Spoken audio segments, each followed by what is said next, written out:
Greetings, dear dreamers. I'm Phoenix, and tonight we set sail on an epic journey through the 7 voyages of Sindbad the Sailor. These timeless tales from Arabic folklore are filled with daring adventures, mystical encounters, and lessons of courage and wit. As the waves of the sea guide our way, let your mind drift to distant lands and your heart embrace the wonder of these ancient stories. In the times of the Caliph Harun al-Rashid, there lived in Baghdad a poor porter named Sindbad, who on a very hot day was sent to carry a heavy load from one end of the city to the other. Before he had accomplished half the distance, he was so tired that finding himself in a quiet street where the pavement was sprinkled with rose water and a cool breeze was blowing, he set his burden upon the ground and sat down to rest in the shade of a grand house. Very soon, he decided that he could not have chosen a pleasanter place. A delicious perfume of aloes wood and pastilles came from the open windows and mingled with the scent of the rose water which steamed up from the hot pavement. Within the palace he heard some music, as of many instruments cunningly played, and the melodious warble of nightingales and other birds, and by this, and the appetizing smell of many dainty dishes, of which he presently became aware, he judged that feasting and merrymaking were going on. He wondered who lived in this magnificent house, which he had never seen before, the street in which it stood being one which he seldom had occasion to pass. To satisfy his curiosity, he went up to some splendidly dressed servants who stood at the door and asked one of them the name of the master of the mansion. "What?" replied he, "do you live in Baghdad and not know that here lives the noble Sindbad the Sailor, that famous traveler who sailed over every sea upon which the sun shines?" The porter, who had often heard people speak of the immense wealth of Sindbad, could not help feeling envious of one whose lot seemed to be as happy as his own was miserable. Casting his eyes up to the sky, he exclaimed aloud, "Consider, mighty creator of all things, the differences between Sindbad's life and mine. Every day I suffer 1,000 hardships and misfortunes, and have hard work to get even enough bad barley bread to keep myself and my family alive, while the lucky Sindbad spends money right and left and lives upon the fat of the land. What has he done that you should give him this pleasant life? What have I done to deserve so hard a fate?" So saying, he stamped upon the ground like one beside himself with misery and despair. Just at this moment, a servant came out of the palace, and taking him by the arm said, "Come with me. The noble Sindbad, my master, wishes to speak to you."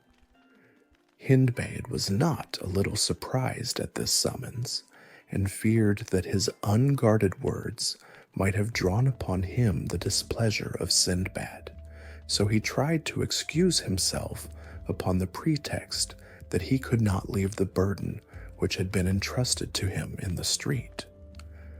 However, the lackey promised him that it should be taken care of, and urged him to obey the call so pressingly that at last the porter was obliged to yield.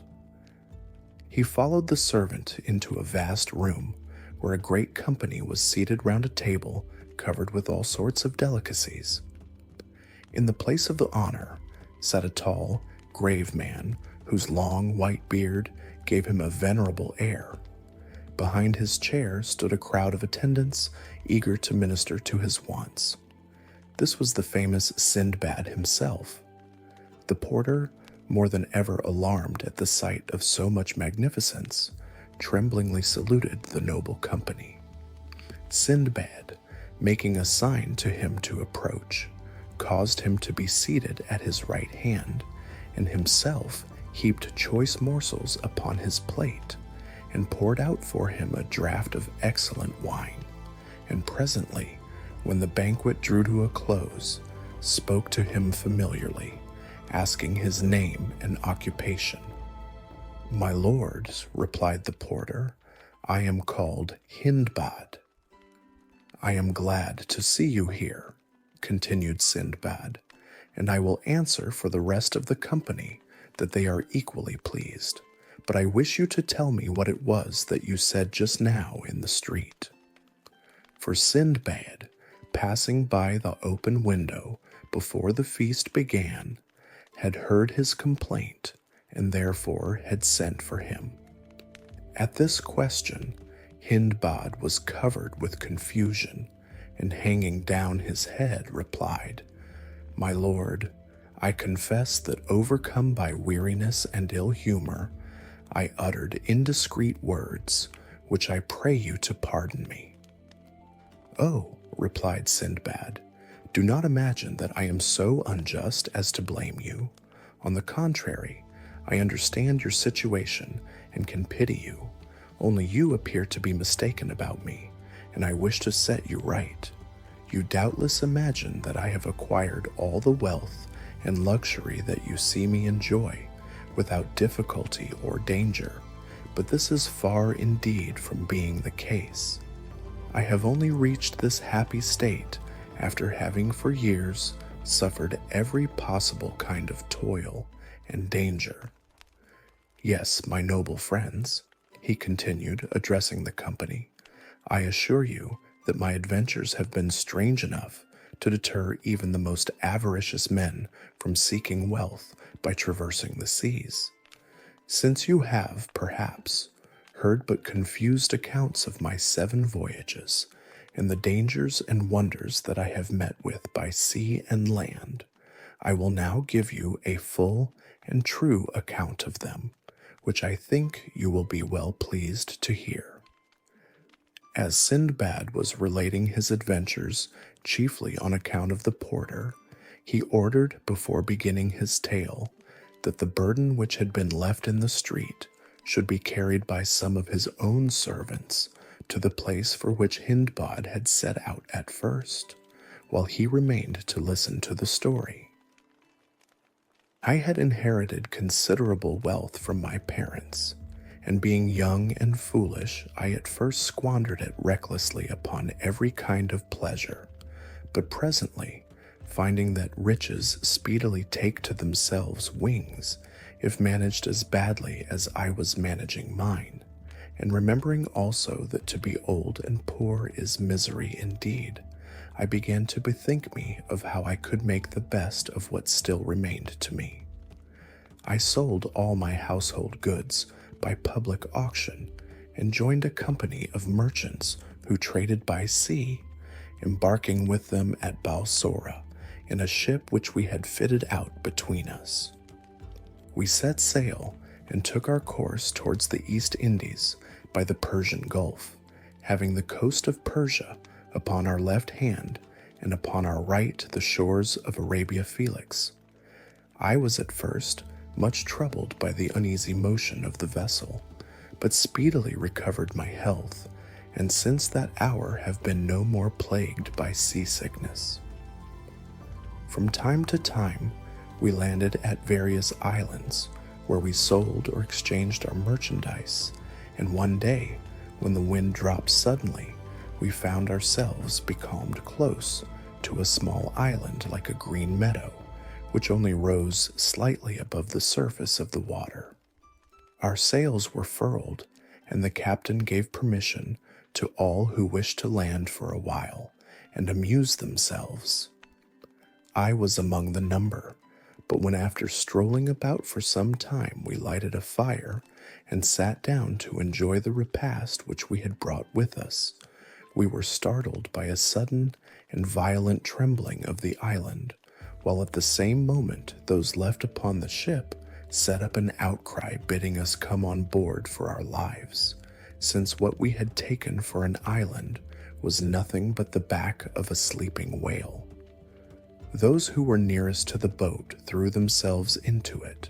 Others sprang into the sea, but before I could save myself, the whale plunged suddenly into the depths of the ocean, leaving me clinging to a piece of the wood which we had brought to make our fire. Meanwhile, a breeze had sprung up, and in the confusion that ensued on board our vessel, in hoisting the sails and taking up those who were in the boat and clinging to its sides, no one missed me, and I was left at the mercy of the waves.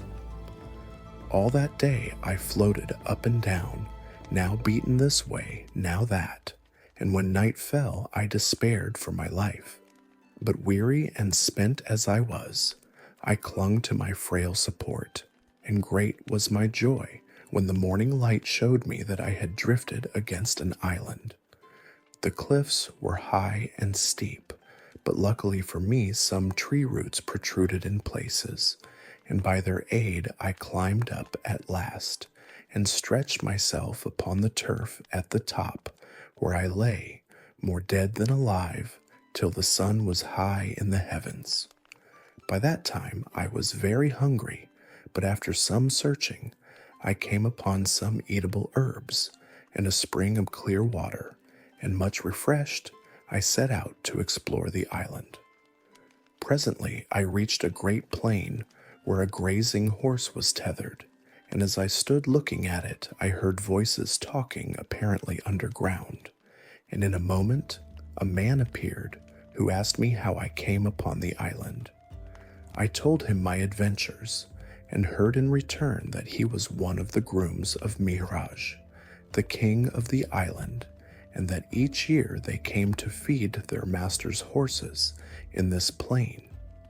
He took me to a cave where his companions were assembled, and when I had eaten of the food they set before me, they bade me think myself fortunate to have come upon them when I did, since they were going back to their master on the morrow, and without their aid I could certainly never have found my way to the inhabited part of the island. Early the next morning, we accordingly set out, and when we reached the capital, I was graciously received by the king, to whom I related my adventures, upon which he ordered that I should be well cared for and provided with such things as I needed. Being a merchant, I sought out men of my own profession, and particularly those who came from foreign countries, as I hoped in this way to hear news from Baghdad, and find out some means of returning thither, for the capital was situated upon the seashore, and visited by vessels from all parts of the world. In the meantime, I heard many curious things, and answered many questions concerning my own country, for I talked willingly with all who came to me. Also, to while away the time of waiting, I explored a little island named Castle, which belonged to King Mihraj, and which was supposed to be inhabited by a spirit named Degial. Indeed, the sailors assured me that often at night the playing of timbrels could be heard upon it. However, I saw nothing strange upon my voyage, saving some fish that were full 200 cubits long, but were fortunately more in dread of us than even we were of them, and fled from us if we did but strike upon a board to frighten them. Other fishes there were only a cubit long, which had heads like owls. One day after my return, as I went down to the quay, I saw a ship which had just cast anchor and was discharging her cargo, while the merchants to whom it belonged were busily directing the removal of it to their warehouses. Drawing nearer, I presently noticed that my own name was marked upon some of the packages, and after having carefully examined them, I felt sure that they were indeed those which I had put on board our ship at Balsora.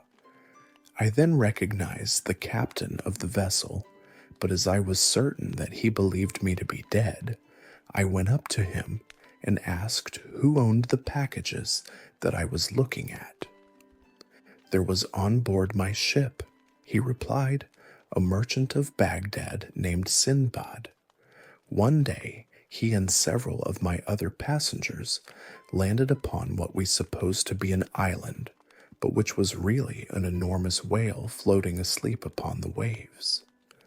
No sooner did it feel upon its back the heat of the fire which had been kindled than it plunged into the depths of the sea. Several of the people who were upon it perished in the waters, and among others this unlucky Sindbad. This merchandise is his, but I have resolved to dispose of it for the benefit of his family if I should ever chance to meet with them."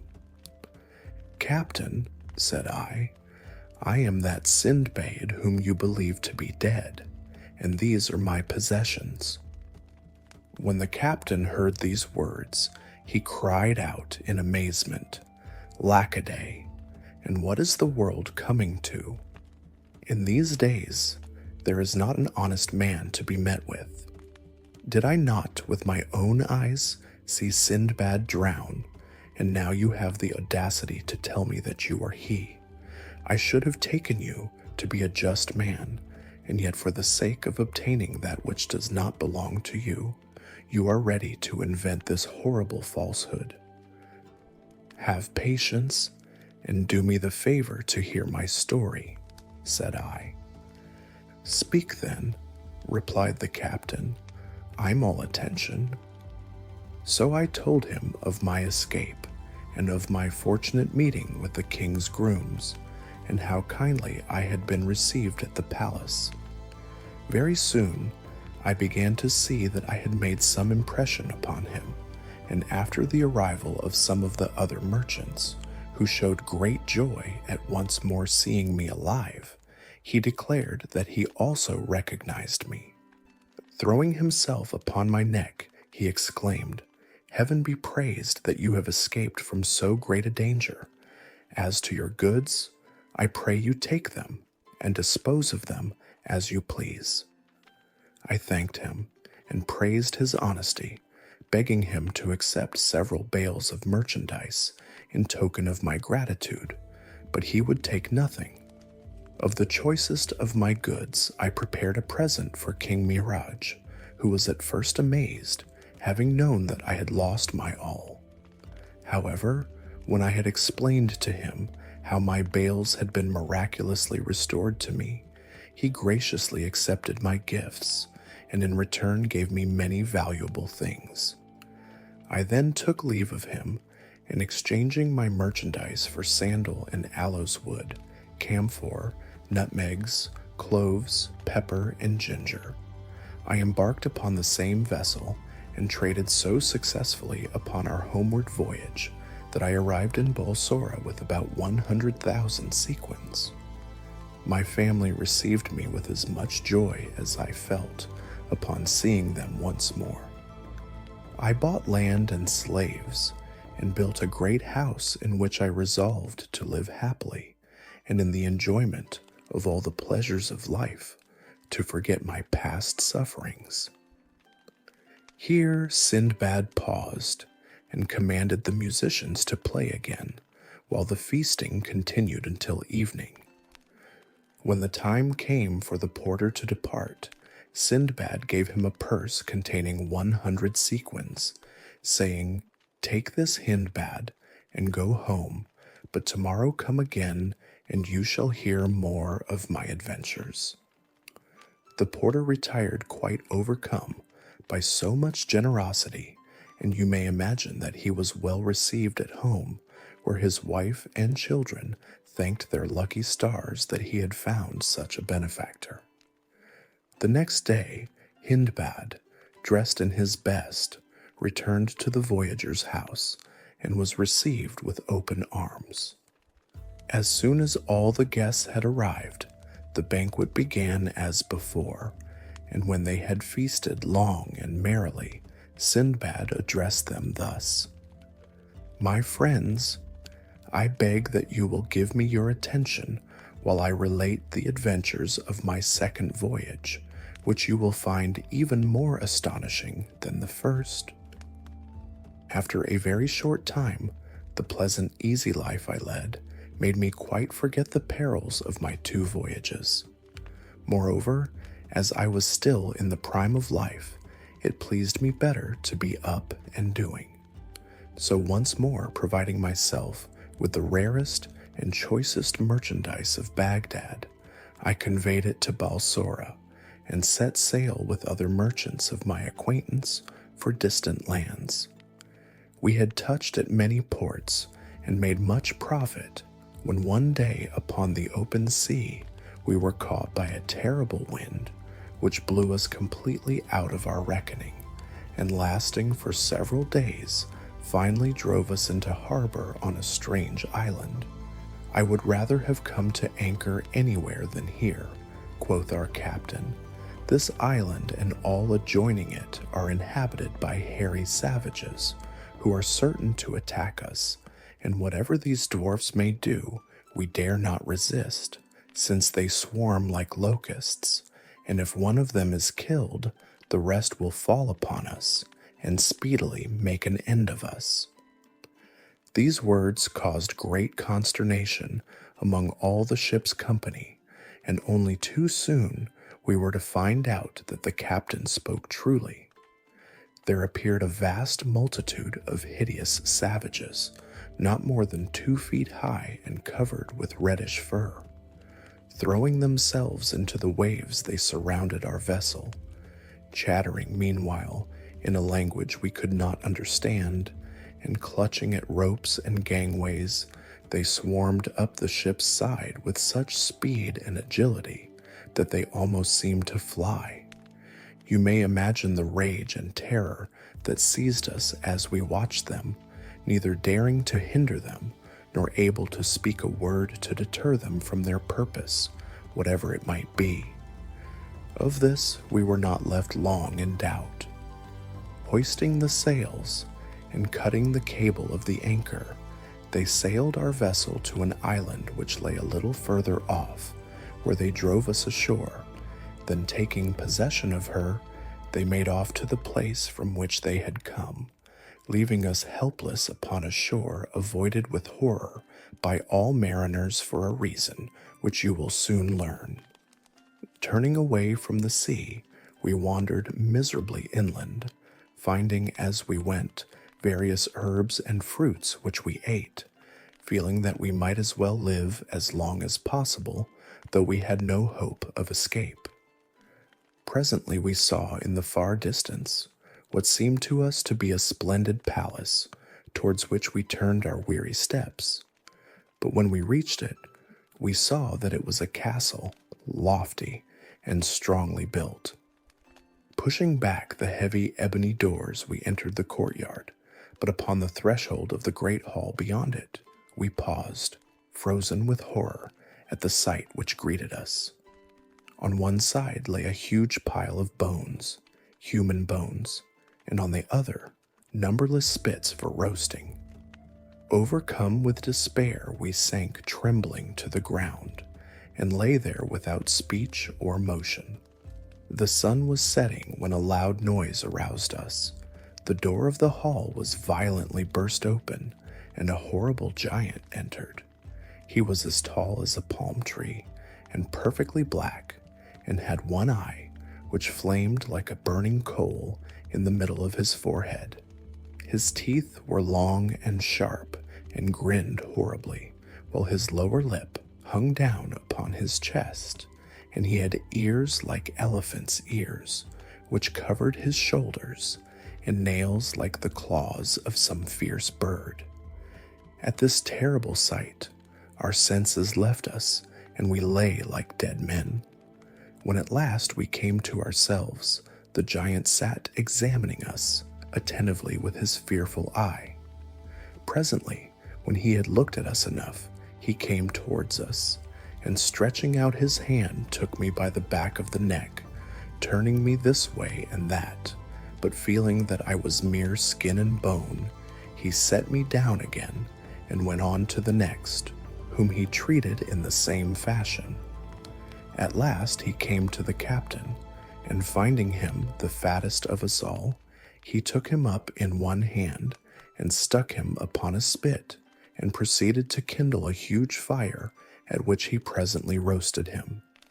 After the giant had supped, he lay down to sleep, snoring like the loudest thunder, while we lay shivering with horror the whole night through. And when day broke, he awoke and went out, leaving us in the castle.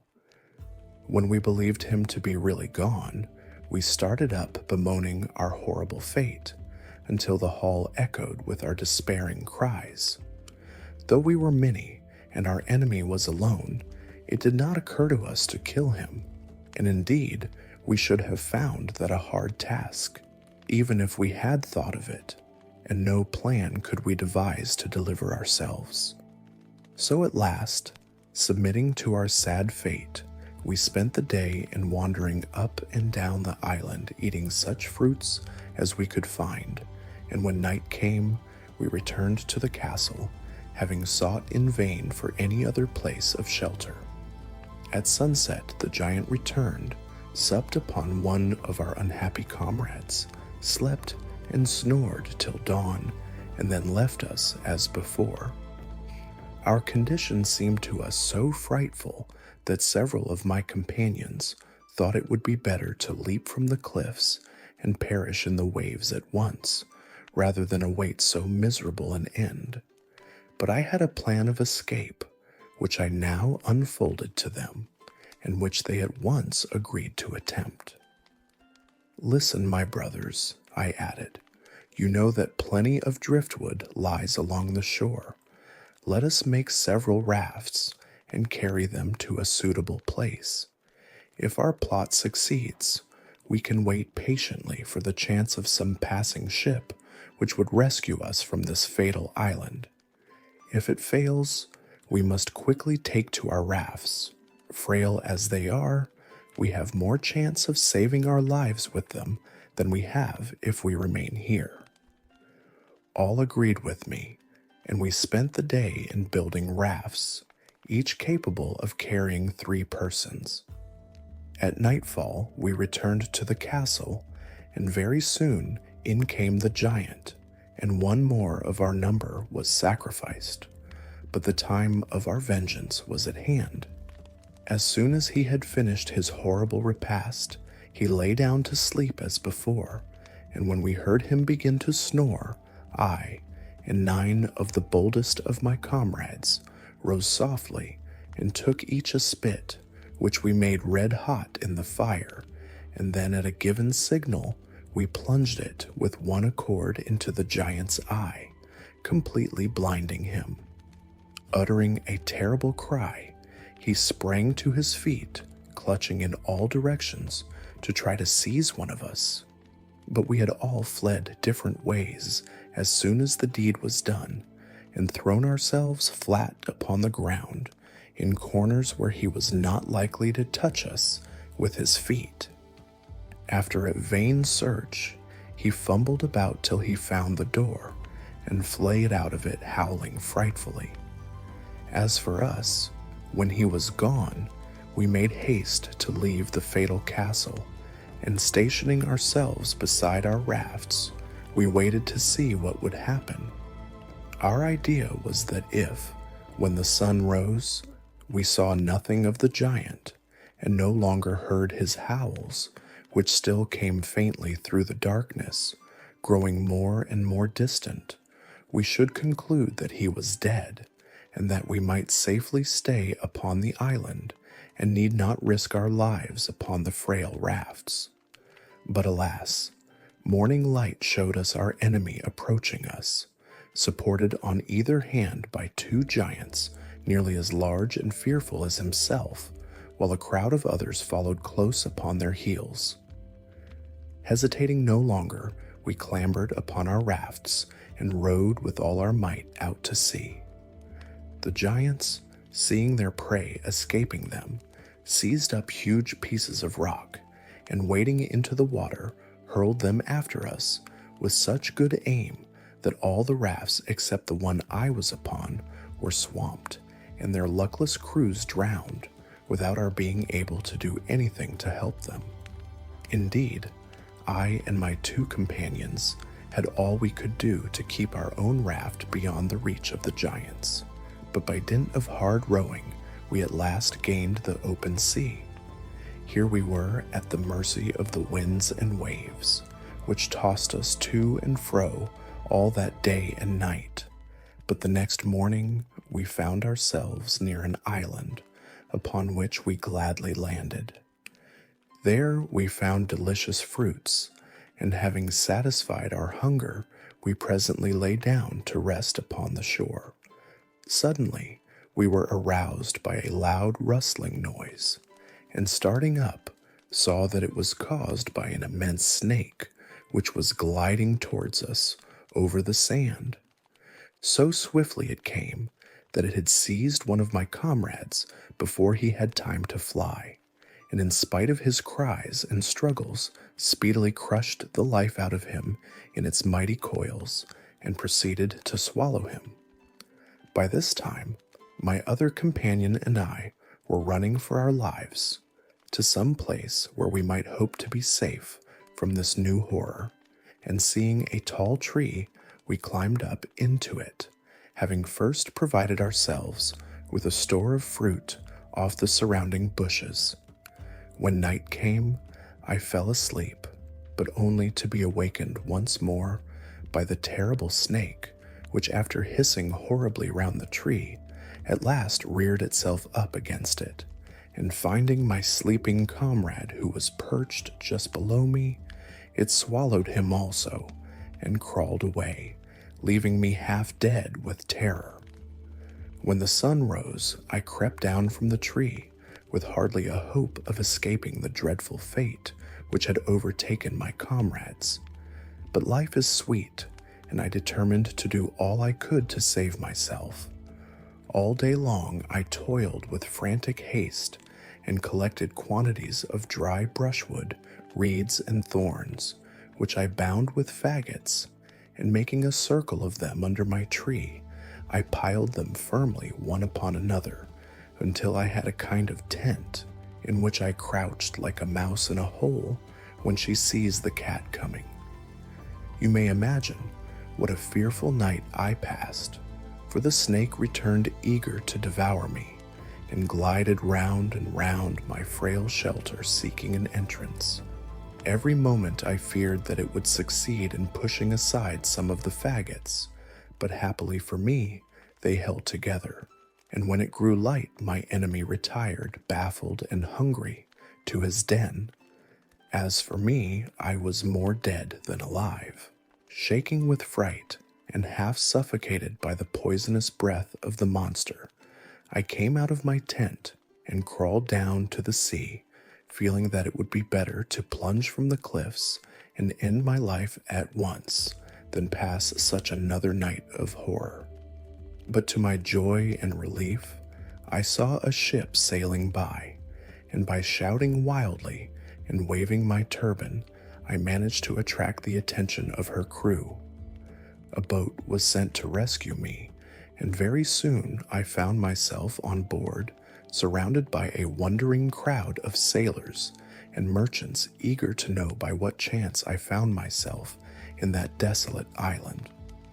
After I had told my story, they regaled me with the choicest food the ship afforded, and the captain, seeing that I was in rags, generously bestowed upon me one of his own coats. After sailing about for some time, and touching at many ports, we came at last to the island of Salahat, where sandalwood grows in great abundance. Here we anchored, and as I stood watching the merchants disembarking their goods and preparing to sell or exchange them, the captain came up to me and said, "I have here, brother, some merchandise belonging to a passenger of mine who is dead. Will you do me the favor to trade with it? And when I meet with his heirs, I shall be able to give them the money, though it will be only just that you shall have a portion for your trouble." I consented gladly, for I did not like standing by idle. Whereupon he pointed the bales out to me and sent for the person whose duty it was to keep a list of the goods that were upon the ship. When this man came, he asked in what name the merchandise was to be registered. In the name of Sindbad the sailor, replied the captain. At this I was greatly surprised, but looking carefully at him, I recognized him to be the captain of the ship upon which I had made my second voyage, though he had altered much since that time. As for him, believing me to be dead, it was no wonder that he had not recognized me. So, Captain, said I, the merchant who owned those bales was called Sindbad? Yes, he replied. He was so named. He belonged to Baghdad and joined my ship at Balsora, but by mischance he was left behind upon a desert island where we had landed to fill up our water casks, and it was not until 4 hours later that he was missed. By that time the wind had freshened, and it was impossible to put back for him. You suppose him to have perished then? Said I. Alas, yes, he answered. Why, Captain, I cried, look well at me.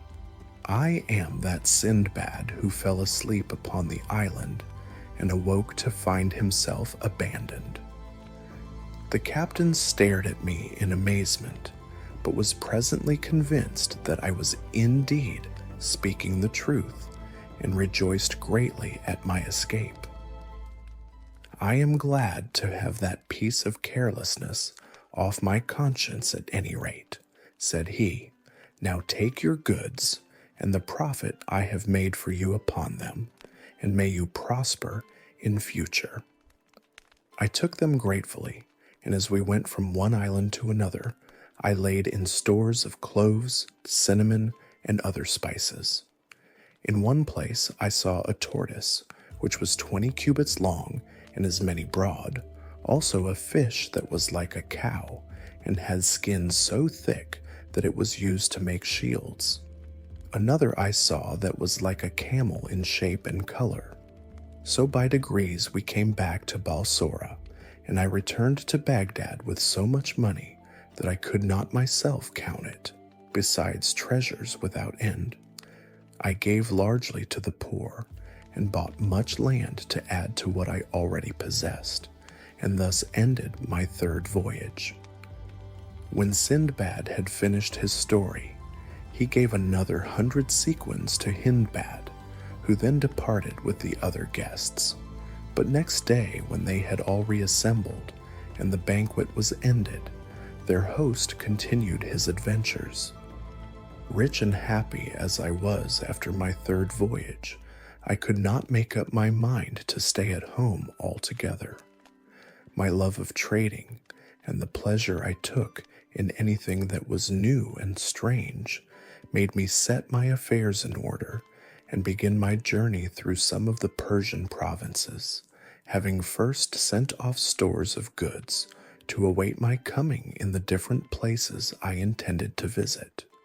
I took ship at a distant seaport, and for some time all went well, but at last, being caught in a violent hurricane, our vessel became a total wreck in spite of all our worthy captain could do to save her, and many of our company perished in the waves. I, with a few others, had the good fortune to be washed ashore clinging to pieces of the wreck, for the storm had driven us near an island, and scrambling up beyond the reach of the waves, we threw ourselves down quite exhausted to wait for morning. At daylight we wandered inland, and soon saw some huts, to which we directed our steps. As we drew near, their black inhabitants swarmed out in great numbers and surrounded us, and we were led to their houses, and as it were divided among our captors. I, with 5 others, was taken into a hut, where we were made to sit upon the ground, and certain herbs were given to us, which the blacks made signs to us to eat. Observing that they themselves did not touch them, I was careful only to pretend to taste my portion. But my companions, being very hungry, rashly ate up all that was set before them, and very soon I had the horror of seeing them become perfectly mad. Though they chattered incessantly, I could not understand a word they said, nor did they heed when I spoke to them. The savages now produced large bowls full of rice prepared with coconut oil, of which my crazy comrades ate eagerly, but I only tasted a few grains, understanding clearly that the object of our captors was to fatten us speedily for their own eating, and this was exactly what happened. My unlucky companions, having lost their reason, felt neither anxiety nor fear, and ate greedily all that was offered them.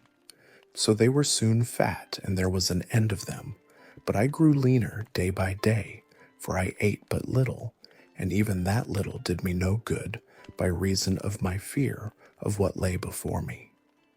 However, as I was so far from being a tempting morsel, I was allowed to wander about freely, and one day, when all the blacks had gone off upon some expedition, leaving only an old man to guard me, I managed to escape from him and plunged into the forest, running faster the more he cried to me to come back, until I had completely distanced him.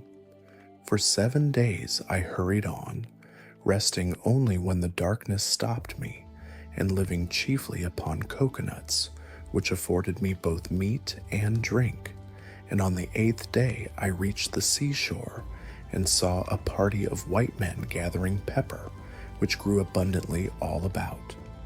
Reassured by the nature of their occupation, I advanced towards them, and they greeted me in Arabic, asking who I was and whence I came. My delight was great on hearing this familiar speech, and I willingly satisfied their curiosity, telling them how I had been shipwrecked and captured by the blacks. "But these savages devour men," said they. "How did you escape?" I repeated to them what I have just told you, at which they were mightily astonished. I stayed with them until they had collected as much pepper as they wished, and then they took me back to their own country and presented me to their king, by whom I was hospitably received. To him also I had to relate my adventures, which surprised him much, and when I had finished, he ordered that I should be supplied with food and raiment and treated with consideration. The island on which I found myself was full of people and abounded in all sorts of desirable things, and a great deal of traffic went on in the capital, where I soon began to feel at home and contented. Moreover, the king treated me with special favor, and in consequence of this, everyone, whether at the court or in the town, sought to make life pleasant to me. One thing I remarked, which I thought very strange, this was that, from the greatest to the least, all men rode their horses without bridle or stirrups. One day presumed to ask his majesty why he did not use them, to which he replied, "You speak to me of things of which I have never before heard." This gave me an idea. I found a clever workman and made him cut out under my direction the foundation of a saddle, which I wadded and covered with choice leather, adorning it with rich gold embroidery. I then got a locksmith to make me a bit and a pair of spurs after a pattern that I drew for him, and when all these things were completed, I presented them to the king and showed him how to use them.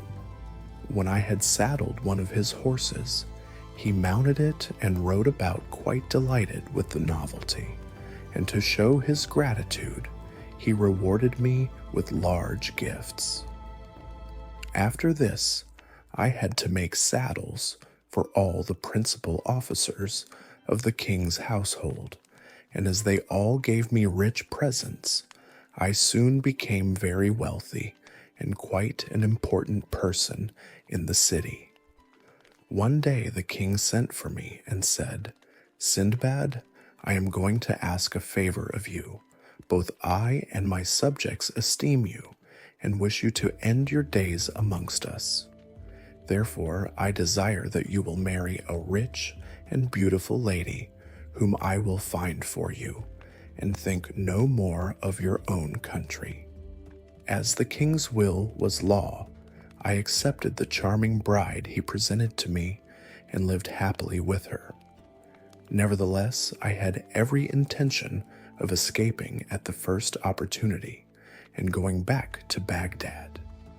Things were thus going prosperously with me when it happened that the wife of one of my neighbors, with whom I had struck up quite a friendship, fell ill and presently died.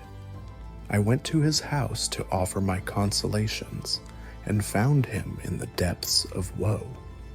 "Heaven preserve you," said I, "and send you a long life." "Alas," he replied, "what is the good of saying that when I have but an hour left to live?" "Come, come," said I, "surely it is not so bad as all that. I trust that you may be spared to me for many years." "I hope," answered he, "that your life may be long, but as for me, all is finished. I have set my house in order, and today I shall be buried with my wife. This has been the law upon our island from the earliest ages. The living husband goes to the grave with his dead wife, the living wife with her dead husband. So did our fathers, and so must we do. The law changes not, and all must submit to it." As he spoke, the friends and relations of the unhappy pair began to assemble. The body, decked in rich robes and sparkling with jewels, was laid upon an open bier, and the procession started, taking its way to a high mountain at some distance from the city. The wretched husband, clothed from head to foot in a black mantle, following mournfully. When the place of interment was reached, the corpse was lowered just as it was, into a deep pit. Then the husband, bidding farewell to all his friends, stretched himself upon another bier, upon which were laid 7 little loaves of bread and a pitcher of water, and he also was let down to the depths of the horrible cavern, and then a stone was laid over the opening, and the melancholy company wended its way back to the city. You may imagine that I was no unmoved spectator of these proceedings. To all the others it was a thing to which they had been accustomed from their youth up. But I was so horrified that I could not help telling the king how it struck me. "Sire," I said, "I am more astonished than I can express to you at the strange custom which exists in your dominions of burying the living with the dead. In all my travels, I have never before met with so cruel and horrible a law." "What would you have, Sindbad?" he replied. "It is the law for everybody. I myself should be buried with the queen if she were the first to die." "But your majesty," said I, "dare I ask if this law applies to foreigners also?" "Why, yes," replied the king, smiling, in what I could but consider a very heartless manner. "They are no exception to the rule if they have married in the country." When I heard this, I went home much cast down, and from that time forward my mind was never easy. If only my wife's little finger ached, I fancied she was going to die, and sure enough, before very long, she fell really ill, and in a few days breathed her last. My dismay was great, for it seemed to me that to be buried alive was even a worse fate than to be devoured by cannibals. Nevertheless, there was no escape. The body of my wife, arrayed in her richest robes and decked with all her jewels, was laid upon the bier. I followed it, and after me came a great procession, headed by the king and all his nobles, and in this order we reached the fatal mountain, which was one of a lofty chain bordering the sea. Here I made one more frantic effort to excite the pity of the king and those who stood by, hoping to save myself even at this last moment, but it was of no avail. No one spoke to me, they even appeared to hasten over their dreadful task, and I speedily found myself descending into the gloomy pit, with my 7 loaves and pitcher of water beside me. Almost before I reached the bottom, the stone was rolled into its place above my head, and I was left to my fate. A feeble ray of light shone into the cavern through some chink, and when I had the courage to look about me, I could see that I was in a vast vault, bestrewn with bones and bodies of the dead. I even fancied that I heard the expiring sighs of those who, like myself, had come into this dismal place alive. All in vain did I shriek aloud with rage and despair, reproaching myself for the love of gain and adventure which had brought me to such a pass. But at length, growing calmer, I took up my bread and water, and wrapping my face in my mantle, I groped my way towards the end of the cavern, where the air was fresher.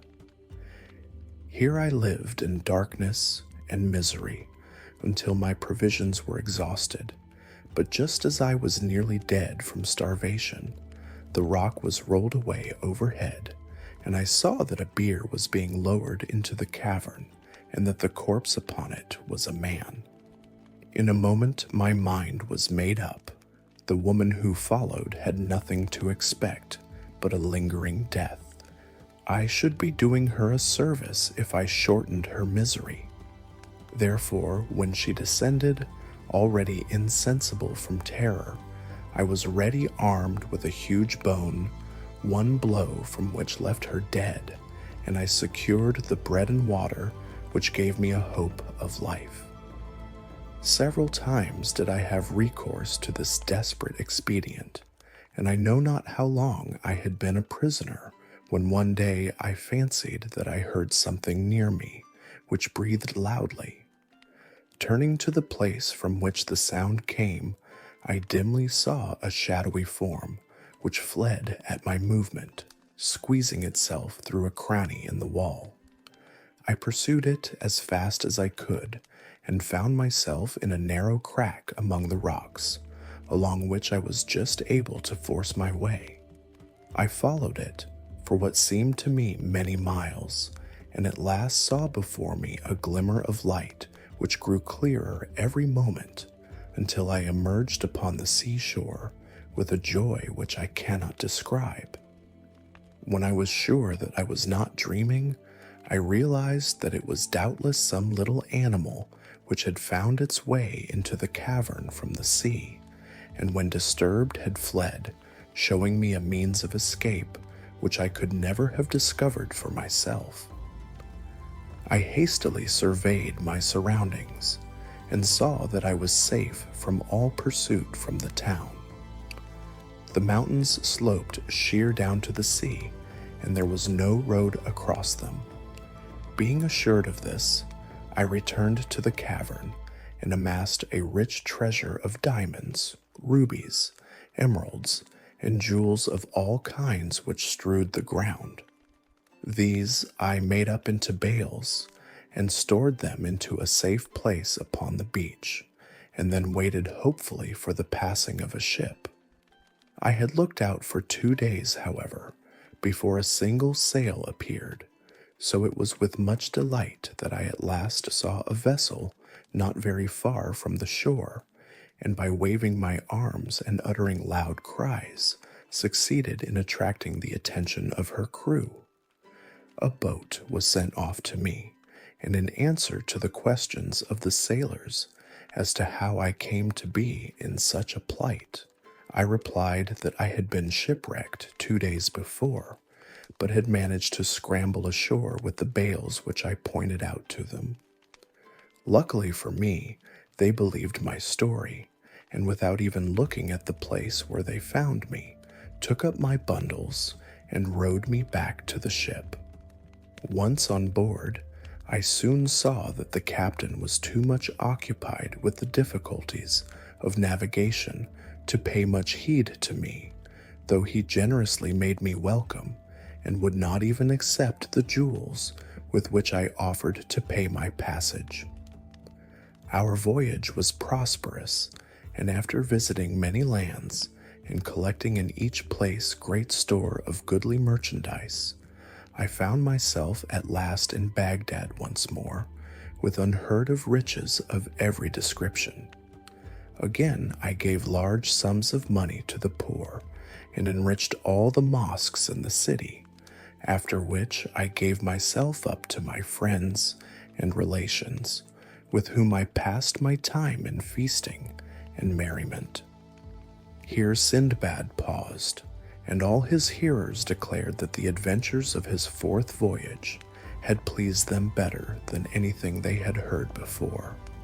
They then took their leave, followed by Hindbad, who had once more received 100 sequins, and with the rest had been bidden to return next day for the story of the fifth voyage.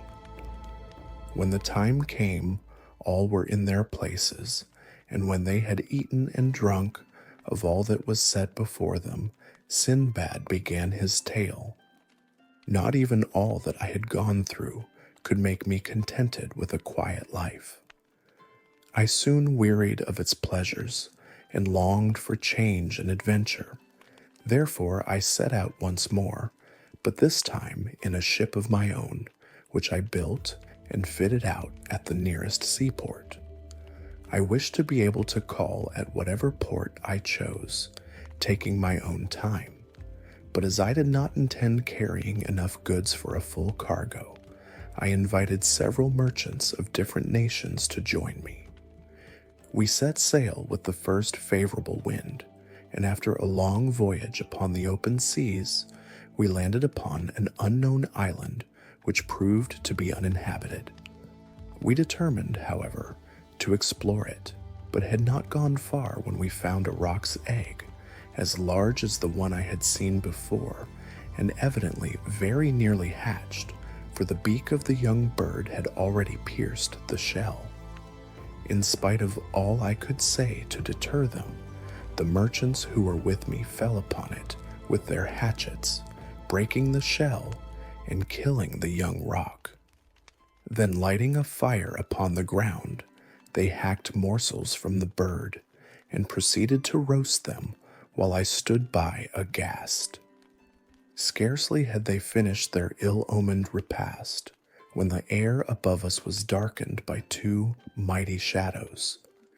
The captain of my ship, knowing by experience what this meant, cried out to us that the parent birds were coming and urged us to get on board with all speed. This we did, and the sails were hoisted, but before we had made any way, the rocs reached their despoiled nest and hovered about it, uttering frightful cries when they discovered the mangled remains of their young one. For a moment we lost sight of them, and were flattering ourselves that we had escaped, when they reappeared and soared into the air directly over our vessel, and we saw that each held in its claws an immense roc, ready to crush us. There was a moment of breathless suspense. Then one bird loosed its hold, and the huge block of stone hurtled through the air, but thanks to the presence of mind of the helmsman, who turned our ship violently in another direction, it fell into the sea close beside us, cleaving it asunder till we could nearly see the bottom. We had hardly time to draw a breath of relief before the other roc fell with a mighty crash right in the midst of our luckless vessel, smashing it into 1,000 fragments, and crushing or hurling into the sea passengers and crew. I myself went down with the rest, but had the good fortune to rise unhurt, and by holding on to a piece of driftwood with one hand and swimming with the other, I kept myself afloat and was presently washed up by the tide onto an island. Its shores were steep and rocky, but I scrambled up safely and threw myself down to rest upon the green turf. When I had somewhat recovered, I began to examine the spot in which I found myself, and truly it seemed to me that I had reached a garden of delights. There were trees everywhere, and they were laden with flowers and fruit, while a crystal stream wandered in and out under their shadow.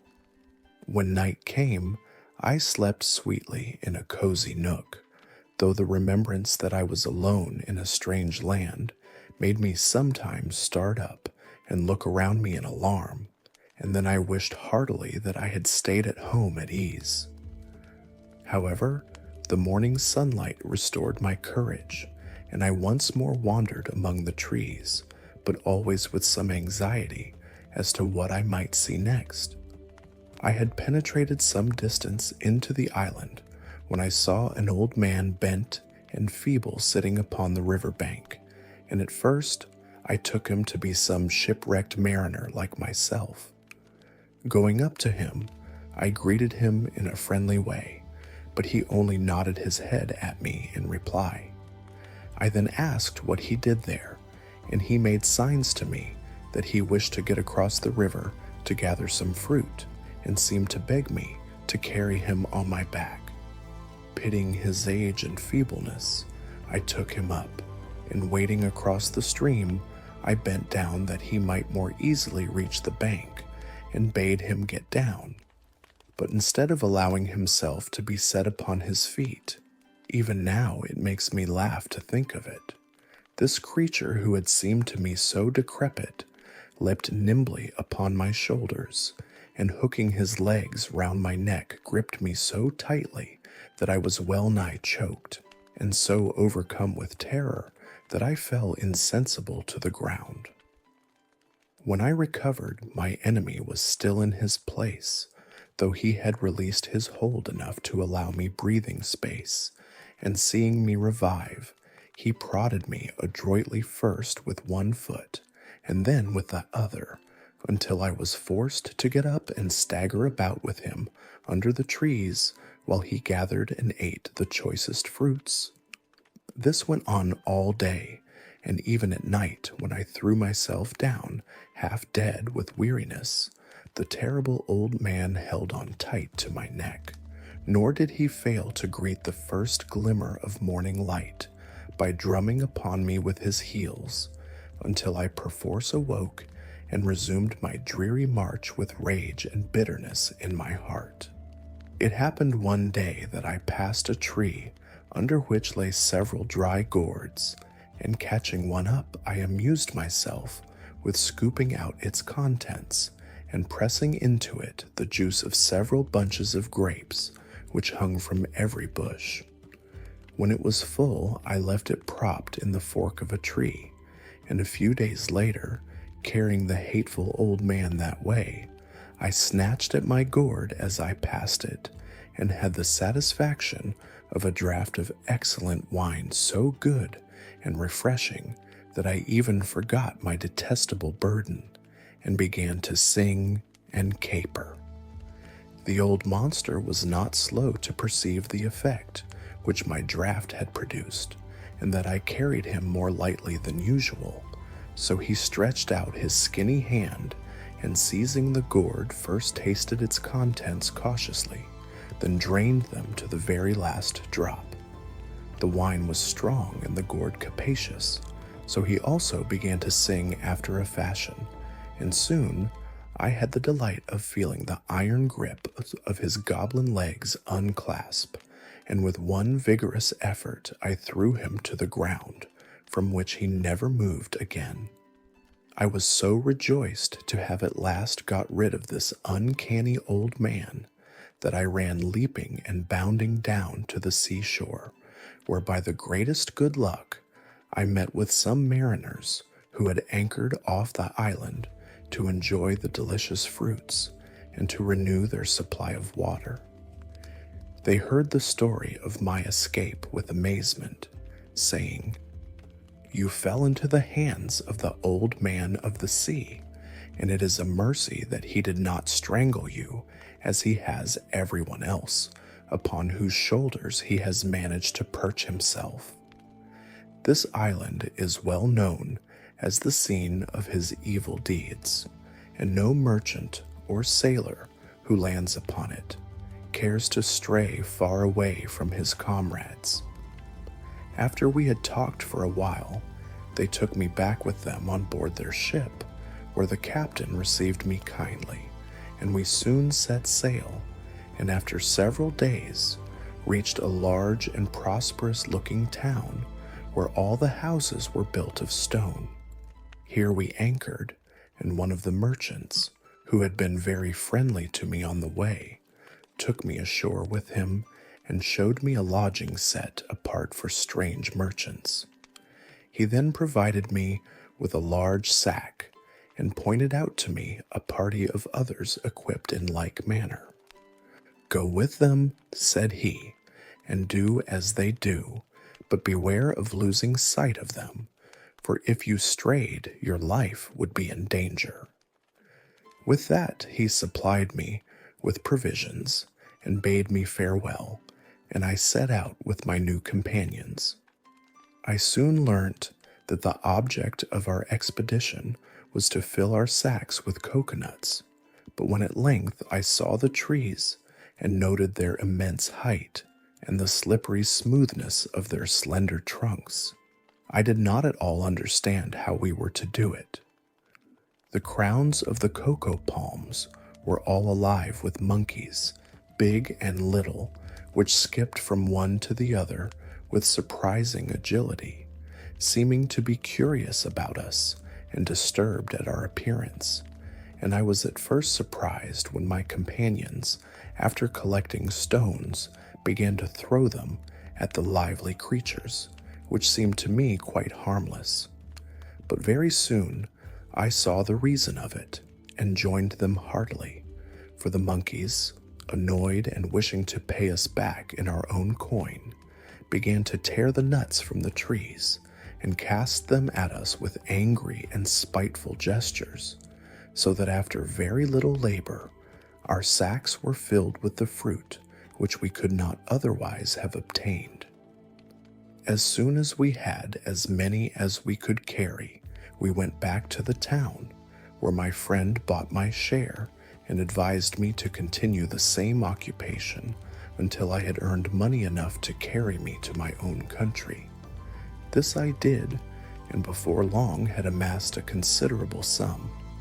Just then, I heard that there was a trading ship ready to sail, and taking leave of my friend, I went on board, carrying with me a goodly store of coconuts, and we sailed first to the islands where pepper grows, then to Komari, where the best aloes wood is found, and where men drink no wine by an unalterable law. Here I exchanged my nuts for pepper and good aloes wood, and went a-fishing for pearls with some of the other merchants. And my divers were so lucky that very soon I had an immense number, and those very large and perfect. With all these treasures I came joyfully back to Baghdad, where I disposed of them for large sums of money, of which I did not fail as before to give the 10th part to the poor, and after that I rested from my labors, and comforted myself with all the pleasures that my riches could give me. Having thus ended his story, Sindbad ordered that 100 sequins should be given to Hindbad, and the guests then withdrew. But after the next day's feast, he began the account of his 6th voyage as follows. It must be a marvel to you how, after having 5 times met with shipwreck and unheard of perils, I could again tempt fortune and risk fresh trouble. I am even surprised myself when I look back, but evidently it was my fate to rove, and after a year of repose, I prepared to make a sixth voyage, regardless of the entreaties of my friends and relations, who did all they could to keep me at home. Instead of going by the Persian Gulf, I traveled a considerable way overland and finally embarked from a distant Indian port with a captain who meant to make a long voyage. And truly, he did so, for we fell in with stormy weather which drove us completely out of our course, so that for many days neither captain nor pilot knew where we were nor where we were going. When they did at last discover our position, we had small ground for rejoicing, for the captain, casting his turban upon the deck and tearing his beard, declared that we were in the most dangerous spot upon the whole wide sea, and had been caught by a current which was at that minute sweeping us to destruction. It was too true. In spite of all the sailors could do, we were driven with frightful rapidity towards the foot of a mountain which rose sheer out of the sea, and our vessel was dashed to pieces upon the rocks at its base, not, however, until we had managed to scramble on shore, carrying with us the most precious of our possessions. When we had done this, the captain said to us, "Now we are here, we may as well begin to dig our graves at once, since from this fatal spot no shipwrecked mariner has ever returned." This speech discouraged us much, and we began to lament over our sad fate. The mountain formed the seaward boundary of a large island, and the narrow strip of rocky shore upon which we stood was strewn with the wreckage of 1,000 gallant ships, while the bones of the luckless mariners shone white in the sunshine, and we shuddered to think how soon our own would be added to the heap. All around, too, lay vast quantities of the costliest merchandise, and treasures were heaped in every cranny of the rocks, but all these things only added to the desolation of the scene. It struck me as a very strange thing that a river of clear, fresh water, which gushed out from the mountain not far from where we stood, instead of flowing into the sea, as rivers generally do, turned off sharply and flowed out of sight under a natural archway of rock, and when I went to examine it more closely, I found that inside the cave the walls were thick with diamonds and rubies and masses of crystal, and the floor was strewn with ambergris. Here then, upon this desolate shore, we abandoned ourselves to our fate, for there was no possibility of scaling the mountain, and if a ship had appeared, it could only have shared our doom. The first thing our captain did was to divide equally amongst us all the food we possessed, and then the length of each man's life depended on the time he could make his portion last. I myself could live upon very little. Nevertheless, by the time I had buried the last of my companions, my stock of provisions was so small that I hardly thought I should live long enough to dig my own grave, which I set about doing, while I regretted bitterly the roving disposition which was always bringing me into such straits, and thought longingly of all the comfort and luxury that I had left. But luckily for me, the fancy took me to stand once more beside the river where it plunged out of sight in the depths of the cavern, and as I did so an idea struck me. This river, which hid itself underground, doubtless emerged again at some distant spot. Why should I not build a raft and trust myself to its swiftly flowing waters? If I perished before I could reach the light of day once more, I should be no worse off than I was now, for death stared me in the face, while there was always the possibility that as I was born under a lucky star, I might find myself safe and sound in some desirable land. I decided at any rate to risk it, and speedily built myself a stout raft of driftwood with strong cords, of which enough and to spare lay strewn upon the beach. I then made up many packages of rubies, emeralds, rock crystal, ambergris, and precious stuffs, and bound them upon my raft, being careful to preserve the balance, and then I seated myself upon it, having 2 small oars that I had fashioned laid ready to my hand, and loosed the cord which held it to the bank. Once out in the current, my raft flew swiftly under the gloomy archway, and I found myself in total darkness, carried smoothly forward by the rapid river. On I went as it seemed to me for many nights and days.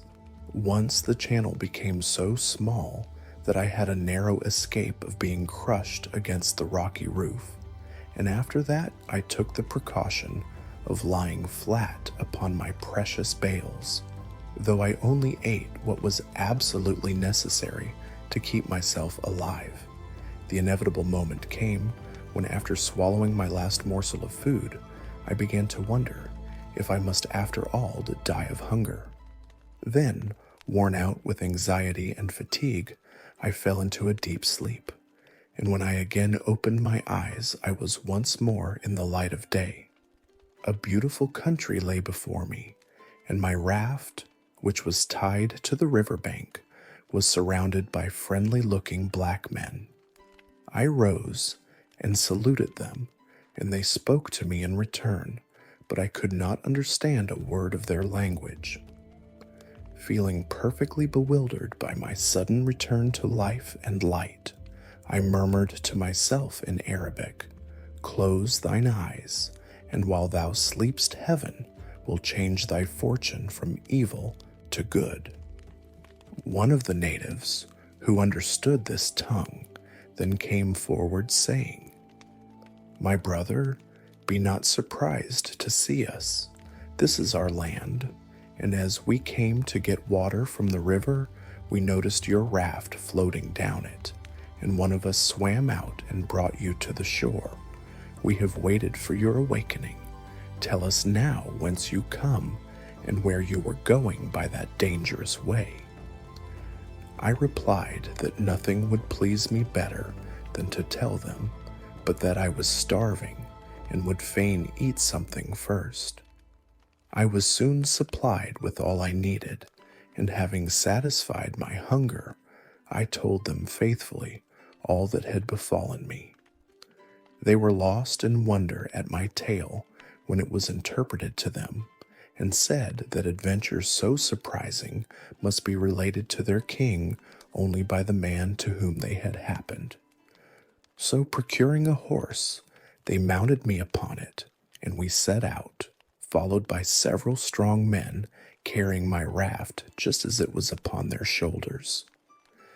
On this order, we marched into the city of Sindbad, where the natives presented me to their king, whom I saluted in the Indian fashion, prostrating myself at his feet and kissing the ground. But the monarch bade me rise and sit beside him, asking first what was my name. "I am Sindbad," I replied, "whom men call the sailor, for I have voyaged much upon many seas." "And how come you here?" asked the king. I told my story, concealing nothing, and his surprise and delight were so great that he ordered my adventures to be written in letters of gold and laid up in the archives of his kingdom. Presently my raft was brought in, and the bales opened in his presence, and the king declared that in all his treasury there were no such rubies and emeralds as those which lay in great heaps before him. Seeing that he looked at them with interest, I ventured to say that I myself and all that I had were at his disposal, but he answered me smiling, "Nay, Sindbad, heaven forbid that I should covet your riches. I will rather add to them, for I desire that you shall not leave my kingdom without some tokens of my goodwill." He then commanded his officers to provide me with a suitable lodging at his expense, and sent slaves to wait upon me and carry my raft and my bales to my new dwelling place.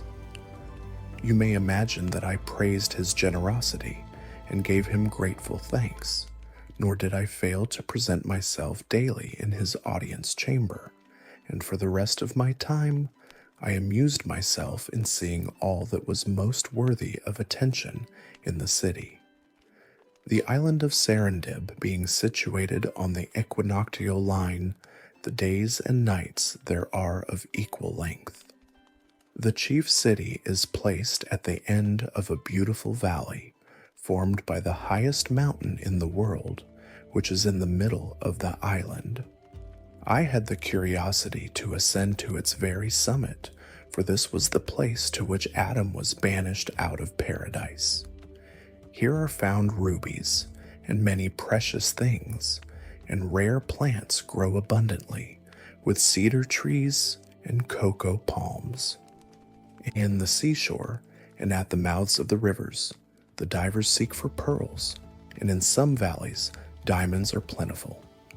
After many days, I petitioned the king that I might return to my own country, to which he graciously consented. Moreover, he loaded me with rich gifts, and when I went to take leave of him, he entrusted me with a royal present and a letter to the commander of the faithful, our sovereign Lord, saying, I pray you give these to the Caliph Harun al-Rashid, and assure him of my friendship. I accepted the charge respectfully, and soon embarked upon the vessel which the king himself had chosen for me. The king's letter was written in blue characters upon a rare and precious skin of yellowish color, and these were the words of it. The King of the Indies, before whom walk 1,000 elephants, who lives in a palace, of which the roof blazes with 100,000 rubies, and whose treasure house contains 20,000 diamond crowns, to the Caliph Harun al-Rashid sends greeting. Though the offering we present to you is unworthy of your notice, we pray you to accept it as a mark of the esteem and friendship which we cherish for you, and of which we gladly send you this token, and we ask of you a like regard if you deem us worthy of it. Adieu, brother. The present consisted of a vase carved from a single ruby, 6 inches high and as thick as my finger. This was filled with the choicest pearls, large and of perfect shape and luster.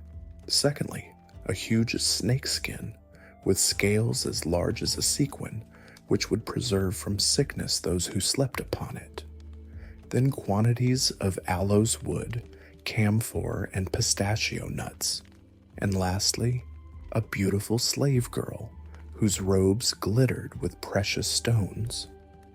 After a long and prosperous voyage, we landed at Balsora, and I made haste to reach Baghdad, and taking the king's letter, I presented myself at the palace gate, followed by the beautiful slave and various members of my own family, bearing the treasure. As soon as I had declared my errand, I was conducted into the presence of the Caliph, to whom, after I had made my obeisance, I gave the letter and the king's gift, and when he had examined them, he demanded of me whether the Prince of Sindbad was really as rich and powerful as he claimed to be. Commander of the faithful, I replied, again bowing humbly before him, I can assure your majesty that he has in no way exaggerated his wealth and grandeur. Nothing can equal the magnificence of his palace. When he goes abroad, his throne is prepared upon the back of an elephant, and on either side of him ride his ministers, his favorites, and courtiers. On his elephant's neck sits an officer, his golden lance in his hand, and behind him stands another bearing a pillar of gold, at the top of which is an emerald as long as my hand. 1,000 men in cloth of gold, mounted upon richly caparisoned elephants, go before him, and as the procession moves onward, the officer who guides his elephant cries aloud, "Behold the mighty monarch, the powerful and valiant Sultan of the Indies, whose palace is covered with 100,000 rubies, who possesses 20,000 diamond crowns. Behold a monarch greater than Solomon and Miraj in all their glory." Then the one who stands behind the throne answers, "This king, so great and powerful, must die, must die, must die." And the first takes up the chant again, "All praise to him who lives forevermore." Further, my lord, in Serendib no judge is needed, for to the king himself his people come for justice. The caliph was well satisfied with my report. "From the king's letter," said he, "I judged that he was a wise man. It seems that he is worthy of his people, and his people of him." So saying, he dismissed me with rich presents, and I returned in peace to my own house. When Sindbad had done speaking, his guests withdrew, Hindbad having first received 100 sequins, but all returned next day to hear the story of the 7th voyage. Sindbad thus began, "After my 6th voyage, I was quite determined that I would go to sea no more. I was now of an age to appreciate a quiet life, and I had run risks enough. I only wished to end my days in peace. One day, however, when I was entertaining a number of my friends, I was told that an officer of the caliph wished to speak to me, and when he was admitted, he bade me follow him into the presence of Harun al-Rashid, which I accordingly did. After I had saluted him, the caliph said, 'I have sent for you, Sindbad, because I need your services. I have chosen you to bear a letter and a gift to the king of Serendib in return for his message of friendship.'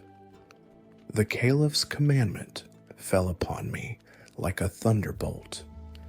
'Commander of the faithful,' I answered, 'I am ready to do all that your majesty commands, but I humbly pray you to remember that I am utterly disheartened by the unheard of sufferings I have undergone. Indeed, I have made a vow never again to leave Baghdad.' With this, I gave him a long account of some of my strangest adventures, to which he listened patiently.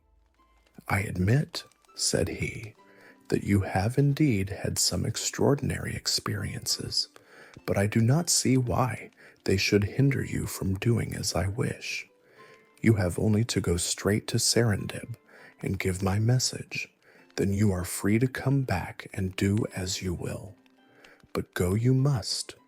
My honor and dignity demand it.' Seeing that there was no help for it, I declared myself willing to obey, and the caliph, delighted at having got his own way, gave me 1,000 sequins for the expenses of the voyage. I was soon ready to start, and taking the letter and the present, I embarked at Balsora and sailed quickly and safely to Serendib. Here, when I had disclosed my errand, I was well received and brought into the presence of the king, who greeted me with joy. 'Welcome, Sindbad,' he cried. 'I have thought of you often and rejoiced to see you once more.'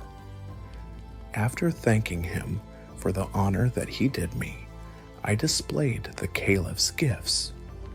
First, a bed with complete hangings, all cloth of gold, which cost 1,000 sequins, and another like to it of crimson stuff. 50 robes of rich embroidery, 100 of the finest white linen from Cairo, Suez, Kufa, and Alexandria. Then more beds of different fashion, and an agate vase carved with the figure of a man aiming an arrow at a lion, and finally a costly table which had once belonged to King Solomon. The king of Serendib received with satisfaction the assurance of the caliph's friendliness toward him, and now my task being accomplished, I was anxious to depart, but it was some time before the king would think of letting me go. At last, however, he dismissed me with many presents, and I lost no time in going on board a ship, which sailed at once, and for 4 days all went well. On the 5th day, we had the misfortune to fall in with pirates, who seized our vessel, killing all who resisted, and making prisoners of those who were prudent enough to submit at once, of whom I was one. When they had despoiled us of all we possessed, they forced us to put on vile raiment, and sailing to a distant island, there sold us for slaves. I fell into the hands of a rich merchant, who took me home with him, and clothed and fed me well, and after some days sent for me, and questioned me as to what I could do. I answered that I was a rich merchant who had been captured by pirates, and therefore I knew no trade. "Tell me," said he, "can you shoot with a bow?" I replied that this had been one of the pastimes of my youth, and that doubtless with practice my skill would come back to me. Upon this, he provided me with a bow and arrows, and mounting me with him upon his own elephant, took the way to a vast forest which lay far from the town. When we had reached the wildest part of it, we stopped, and my master said to me, "This forest swarms with elephants. Hide yourself in this great tree, and shoot at all that pass you. When you have succeeded in killing one, come and tell me." So saying, he gave me a supply of food, and returned to the town, and I perched myself high up in the tree, and kept watch. That night I saw nothing, but just after sunrise the next morning, a large herd of elephants came crashing and trampling by. I lost no time in letting fly several arrows, and at last one of the great animals fell to the ground dead, and the others retreated, leaving me free to come down from my hiding place and run back to tell my master of my success, for which I was praised and regaled with good things. Then we went back to the forest together and dug a mighty trench in which we buried the elephant I had killed, in order that when it became a skeleton, my master might return and secure its tusks. For 2 months I hunted thus, and no day passed without my securing an elephant. Of course, I did not always station myself in the same tree, but sometimes in one place, sometimes in another. One morning, as I watched the coming of the elephants, I was surprised to see that, instead of passing the tree I was in, as they usually did, they paused and completely surrounded it, trumpeting horribly and shaking the very ground with their heavy tread. And when I saw that their eyes were fixed upon me, I was terrified, and my arrows dropped from my trembling hand. I had indeed good reason for my terror, when an instant later the largest of the animals wound his trunk round the stem of my tree, and with one mighty effort tore it up by the roots, bringing me to the ground entangled in its branches. I thought now that my last hour was surely come, but the huge creature, picking me up gently enough, set me upon its back, where I clung more dead than alive, and followed by the whole herd turned and crashed off into the dense forest. It seemed to me a long time before I was once more set upon my feet by the elephant, and I stood as if in a dream, watching the herd, which turned and trampled off in another direction, and were soon hidden in the dense underwood. Then, recovering myself, I looked about me, and found that I was standing upon the side of a great hill. strewn as far as I could see on either hand with bones and tusks of elephants. This then must be the elephants' burying place, I said to myself, and they must have brought me here that I might cease to persecute them, seeing that I want nothing but their tusks, and here lie more than I could carry away in a lifetime.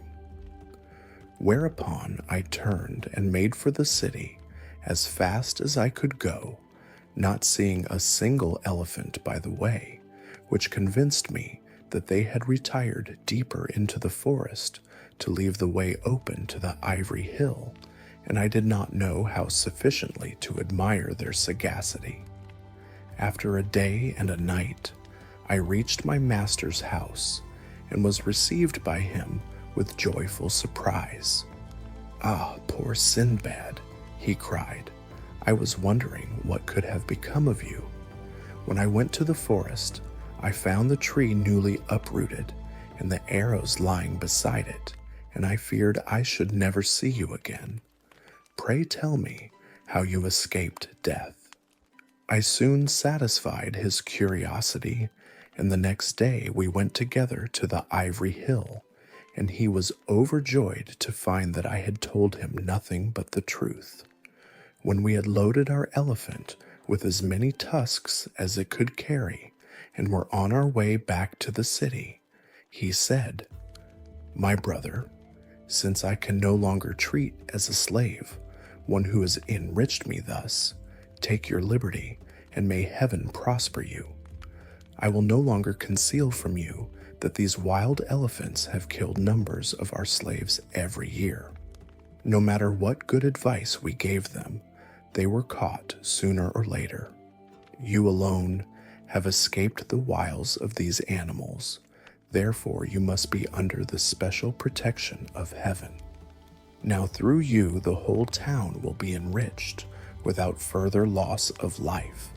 Therefore you shall not only receive your liberty, but I will also bestow a fortune upon you." To which I replied, "Master, I thank you and wish you all prosperity. For myself, I only ask liberty to return to my own country." "It is well," he answered. "The monsoon will soon bring the ivory ships hither. Then I will send you on your way with somewhat to pay your passage." So I stayed with him till the time of the monsoon, and every day we added to our store of ivory till all his warehouses were overflowing with it.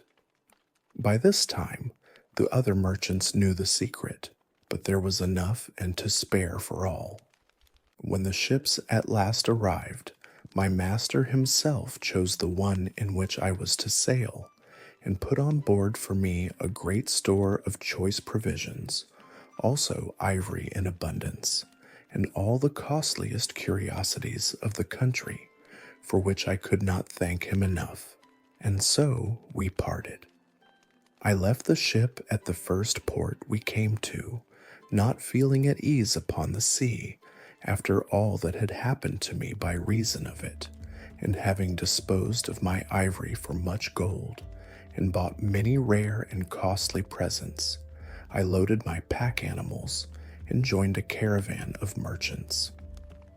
Our journey was long and tedious, but I bore it patiently, reflecting that at least I had not to fear tempests, nor pirates, nor serpents, nor any of the other perils from which I had suffered before, and at length we reached Baghdad.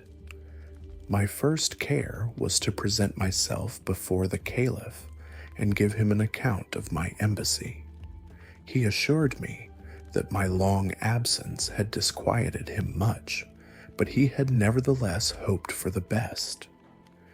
As to my adventure among the elephants, he heard it with amazement, declaring that he could not have believed it had not my truthfulness been well known to him. By his orders, this story and the others I had told him were written by his scribes in letters of gold and laid up among his treasures. I took my leave of him, well satisfied with the honors and rewards he bestowed upon me. And since that time, I have rested from my labors and given myself up wholly to my family and my friends. Thus Sindbad ended the story of his 7th and last voyage, and turning to Hindbad, he added, "Well, my friend, and what do you think now? Have you ever heard of anyone who has suffered more or had more narrow escapes than I have? Is it not just that I should now enjoy a life of ease and tranquility?" Hindbad drew near, and kissing his hand respectfully, replied, "Sir, you have indeed known fearful perils. My troubles have been nothing compared to yours. Moreover, the generous use you make of your wealth proves that you deserve it. May you live long and happily in the enjoyment in it." Sindbad then gave him 100 sequins, and henceforward counted him among his friends. Also he caused him to give up his profession as a porter, and to eat daily at his table, that he might all his life remember Sindbad the sailor.